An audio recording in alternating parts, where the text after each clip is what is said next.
सुनीता होता, सोनभाऊ होती, आता राजू आणि त्यांची सगळी कुटुंब हे सांभाळत असताना साधी चौकशी सुद्धा मी घरात या शेतात काय पिकते आणि या शेतात काय पेरलं हे सुद्धा मला माहिती का नाही. तुम्ही संपूर्ण समाजासाठी त्याच्यातून मला सगळ्यांनी मी 12 निवडणुका लढवल्या, त्याच्यात 11 जिंकल्या.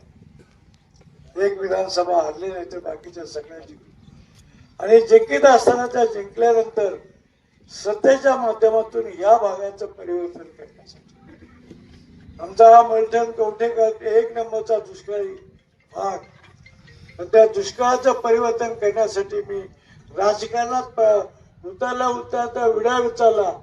हे सगळं चित्र मी माझ्या आयुष्यात बदलून दाखवीन आणि ते बदलवलं.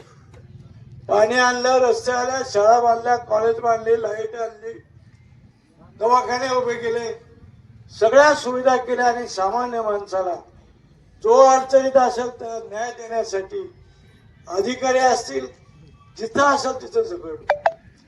पोलीस स्टेशनच्या कधी भांडण आलं ते माझ्याकडे आलं, तुम्ही फक्त मिटवण्याचा प्रयत्न करा. मी कधी अशी वाईट तडजोड करून पोलिसाला जाऊन पैसे देण्याचा सांगितलं नाही. आणि पोलिसला तर सरकून सांगितलं की बिगर पैशाच्या याला मदत झाली पाहिजे. हे सांगायचा उद्देश असा की मी माझ्या आयुष्यामध्ये सर्व काही करीत असताना माझ्या आयुष्याची ही शेवटची निवडणूक. सगळ्या लोकांच्या अपेक्षा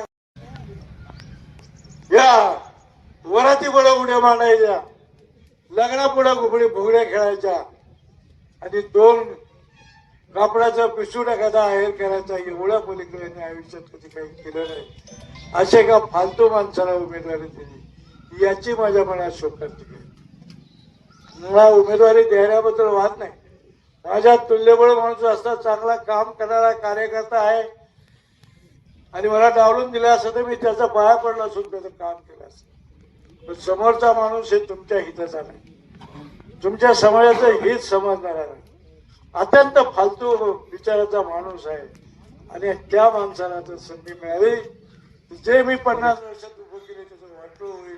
चांगल्या माणसाला साथ राहणार नाही, कोणी वारी राहणार नाही, पोलीस स्टेशन भरलं जाईल आणि दलाली खायला होती. एवढंच मी सांगतो. एवढं वाईट काम या भागामध्ये होईल आणि ते व्हायचं नसेल तर उद्या त्या निर्णयाला पाठिंबा राहू द्या. उद्या ना बऱ्याच दिवशी जे काही फॉर्म भरायचे त्या फॉर्माला मात्र जातीनं उपस्थित.